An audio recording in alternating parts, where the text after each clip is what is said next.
Hello दोस्तों, कैसे हैं आप सभी लोग। आशा है आप लोग बहुत अच्छे होंगे और अपने जीवन में काफ़ी खुश होंगे, प्रसन्न होंगे।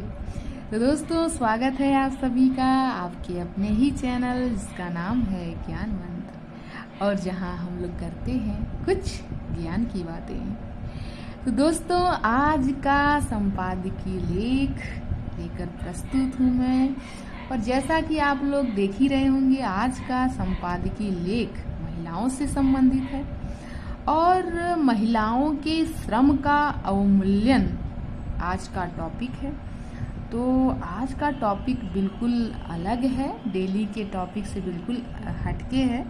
तो बहुत ही उत्सुकता है आज के टॉपिक को पढ़ने की और जानने समझने की कि महिलाओं से संबंधित आज की संपादकीय हमें क्या कुछ नया ज्ञान देने वाली है। तो चलिए दोस्तों, बिना देर किए बढ़ते हैं संपादकीय की ओर। बीते दिनों देश विदेश के समाचार पत्रों में यह खबर प्रमुखता से प्रकाशित हुई कि भारत में कामकाजी महिलाओं की संख्या सिकुड़ रही है।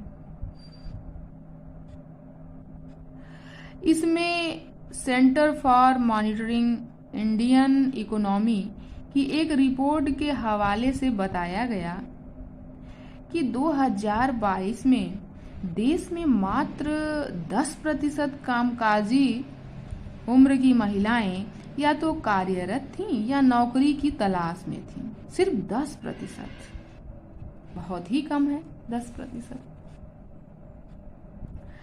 इन आंकड़ों को आधार बनाकर कुछ विदेशी मीडिया संस्थानों ने भारत की छवि धूमिल करने के लिए भारतीय आर्थिक नीतियों को लैंगिक समानता विरोधी के रूप में चित्रित किया।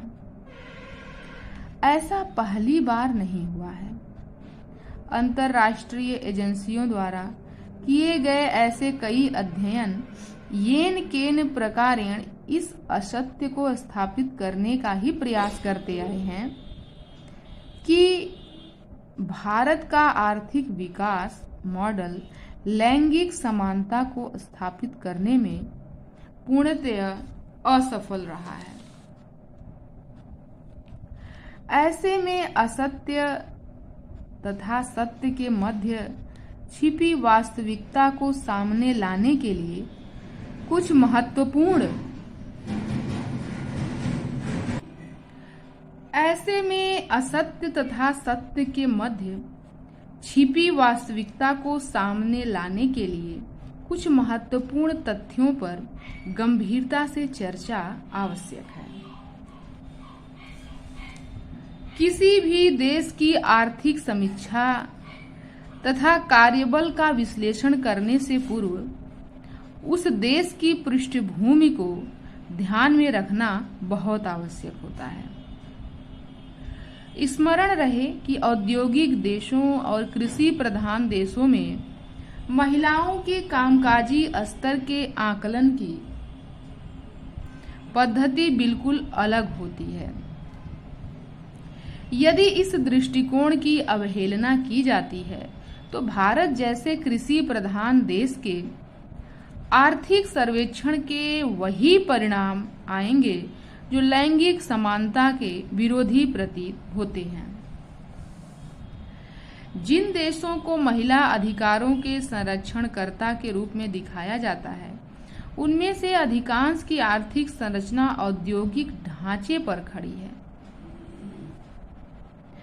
विश्व बैंक की 2020 की रिपोर्ट के अनुसार न्यूजीलैंड तथा स्विट्जरलैंड में कामकाजी महिलाओं का प्रतिशत क्रमशः 47.71 और 46.8% है।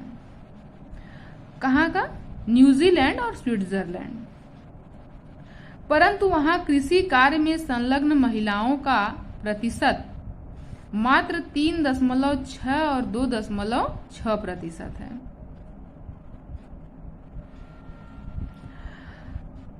जो कृषि कार्य में है। इसके विपरीत भारत के कृषि क्षेत्र में संलग्न महिलाओं का प्रतिशत 80% है, परंतु भू स्वामित्व केवल 14% के पास है। भारत की अधिकांश महिलाएं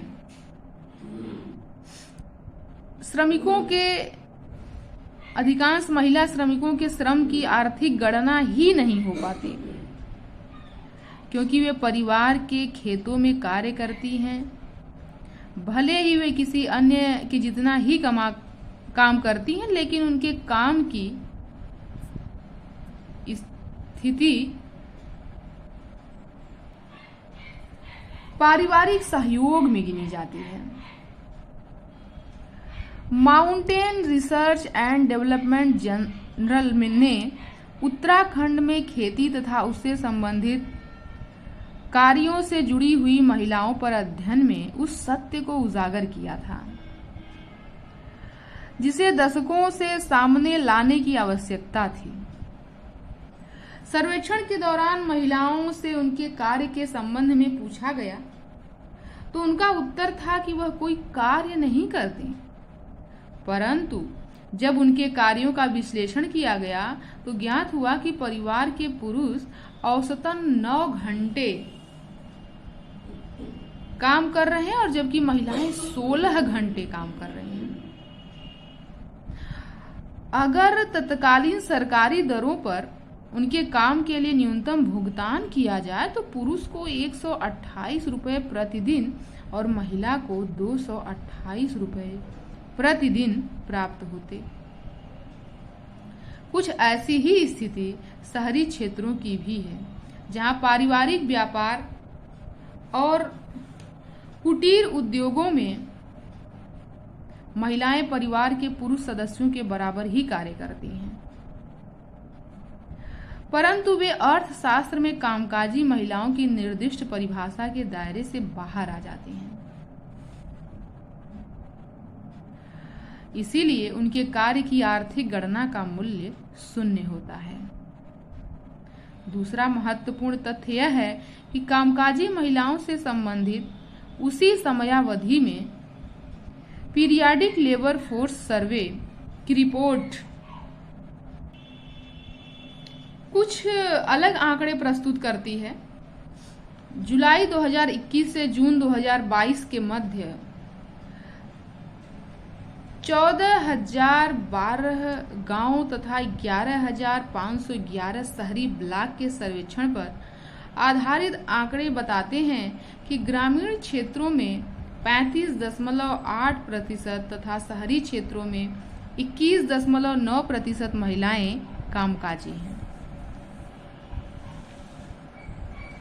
वे सभी अध्ययन जो भारत में घटती कामकाजी महिलाओं की बात करते हैं, उन्हें उन सभी बिंदुओं पर गंभीरता से विचार करना होगा जो उनके अध्ययन को तार्किक आधार पर सत्यापित कर सकें।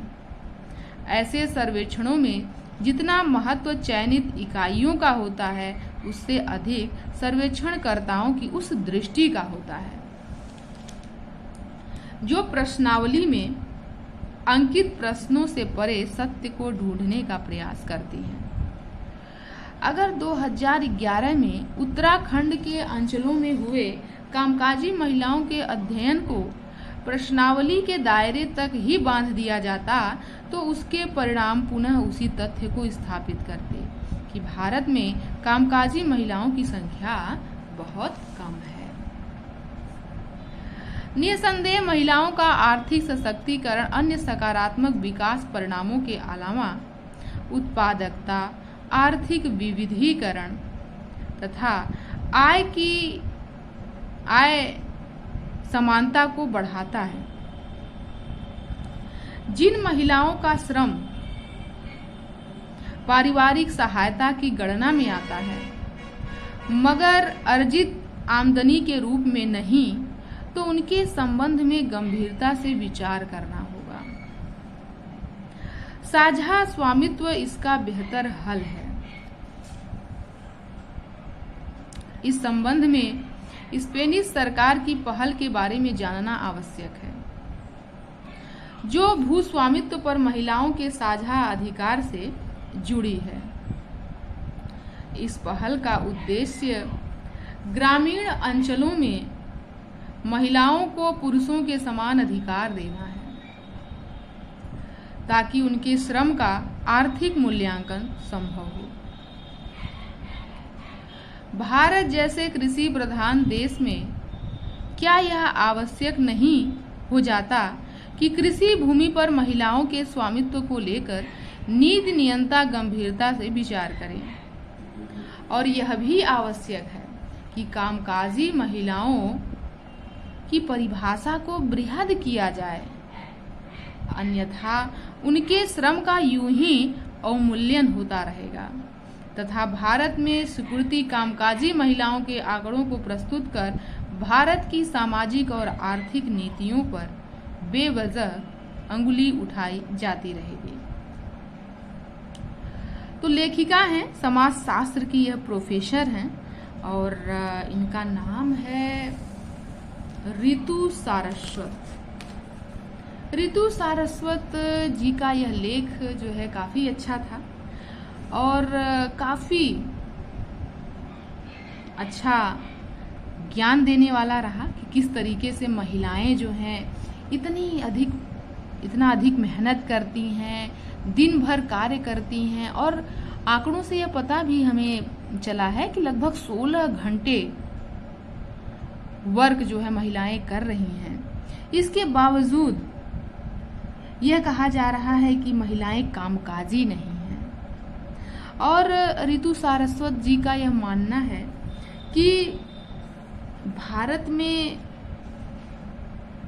जो कामकाजी महिलाओं की परिभाषा प्रस्तुत की जा रही है, इसे एक बृहद किया जाए कि कामकाजी महिला कहते किसे हैं,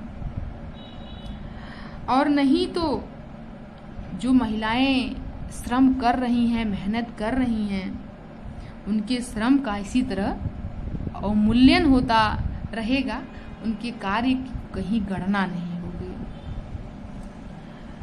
तो आज का जो संपादकीय लेख रहा काफ़ी अच्छा रहा, बहुत ही नॉलेजेबल रहा, बहुत कुछ जानने समझने योग्य बातें रही। तो चलिए दोस्तों, आज की संपादकीय लेख को यहीं समाप्त करते हैं। मिलते हैं नए संपादकीय लेख के साथ नए वीडियो में। धन्यवाद।